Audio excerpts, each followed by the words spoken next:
Friends, आज की video में मैं आपको बताने वाली हूँ कि अगर आपके प्लांट की ग्रोथ रुक गई है या उसमें फूल नहीं आ रहे हैं और आप आने वाली सर्दियों में बहुत ज़्यादा मात्रा में फूल लेना चाहते हैं और प्लांट की ग्रोथ भी अच्छी हो, तो जो दो चीज़ें मैं ऐसी बताऊँगी जिससे कि आपके प्लांट की न केवल ग्रोथ होगी बल्कि मिट्टी भी बहुत उपजाऊ बनेगी और प्लांट में बहुत अच्छी मात्रा में फूल आएंगे। ये सभी पौधों के लिए ज़रूरी है।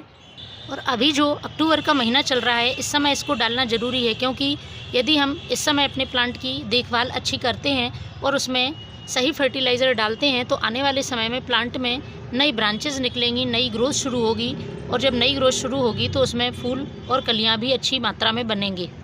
इस समय आप नर्सरी से भी लाके कुछ विंटर सीज़न के प्लांट्स लगाएंगे तो उनके लिए भी ये फर्टिलाइज़र बहुत अच्छा है, क्योंकि हम नर्सरी में जाते हैं और जब प्लांट्स लेके आते हैं उस समय उसमें फ्लावरिंग हो रही होती है, लेकिन घर आने के बाद कुछ समय बाद प्लांट फूल देना अचानक से बंद कर देता है और उसकी ग्रोथ भी बहुत धीमी हो जाती है। तो ये सब प्लांट के साथ ना हो, उसके लिए आपको सही समय पर सही फर्टिलाइज़र देना ज़रूरी है। इसके पहले आप फर्टिलाइज़र डालें, सर्दियों में प्लांट अच्छे फूल दें, तो आपको अभी कुछ काम करना ज़रूरी है। सबसे बड़ा काम है प्रूनिंग करने का। जिन प्लांट्स में अभी फूल आना शुरू नहीं हुए हैं उनकी आप प्रूनिंग, कटाई छटाई कर सकते हैं। यदि प्लांट में किसी तरह के इंसेक्ट हैं तो उनका भी आपको ट्रीटमेंट करना होगा, उसके बाद ही आप फर्टिलाइज़र प्लांट में डालें। इसके साथ ही सभी पौधों की मिट्टी की एक बार गुड़ाई करना ज़रूरी है, क्योंकि पिछले महीने में हुई बारिश से मिट्टी जम गई है और मिट्टी में बहुत ज़्यादा फंगस भी हो जाती है, जिससे कि हमें मालूम नहीं चलता है और प्लांट ग्रोथ करना बंद कर देता है। तो वो फंगस सही करने के लिए आप अच्छे से फंगीसाइड का इस्तेमाल कर सकते हैं या कुछ घरेलू फंगीसाइड का भी यूज़ कर सकते हैं। साथ ही एक बार मिट्टी की गुड़ाई ज़रूर करें, जिससे जड़ों को हवा लगेगी और जड़ें अच्छे से ग्रोथ कर पाएंगी।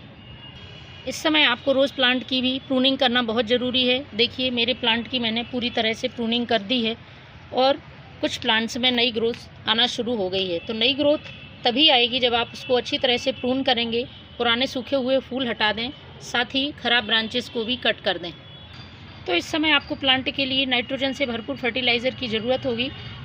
इसके अलावा मिट्टी को उपजाऊ बनाने के लिए और उसका पीएच लेवल बैलेंस करने के लिए भी आपको फर्टिलाइज़र की ज़रूरत होगी। तो मैं दो चीज़ें ऐसी बताऊंगी जिनके इस्तेमाल से आपके प्लांट में सारे पोषक तत्वों की कमी पूरी हो जाएगी और प्लांट की मिट्टी भी बहुत उपजाऊ बनेगी। पहली चीज़ जो है वो है ये वर्मी कंपोस्ट। वर्मी कंपोस्ट सारे पौधों के लिए लाभदायक होता है और ये केवल नाइट्रोजन ही नहीं, इसमें संपूर्ण पोषक तत्व होते हैं। Phosphorus, calcium, iron, magnesium, macronutrient से भरपूर होता है और मंथ में एक बार आपको वर्मी कंपोस्ट का ज़रूर यूज़ करना चाहिए। तो इसको हम पॉट की साइज़ के हिसाब से एक एक दो मुट्ठी अपने सभी प्लांट्स की सॉइल में डालेंगे। तो देखिए, एक दिन पहले मैंने मिट्टी की गुड़ाई कर दी है। अब इसको हमें किस तरह से डालना है ये देखिए। इस तरह से आपको एक मुट्ठी वर्मी कंपोस्ट लेना है और मिट्टी में चारों तरफ फैला देना है। ये वर्मी कंपोस्ट प्लांट को बहुत अच्छी ग्रोथ देता है और प्लांट में फल फूल लाने में बहुत हेल्प करता है। इसके साथ ही जो दूसरी चीज़ डालनी है वो है यूज्ड टी लीफ। ये हमारे प्लांट में कमाल का असर दिखाती है और इससे मिट्टी एसिडिक बनती है, जिससे प्लांट फूल अच्छी मात्रा में देता है।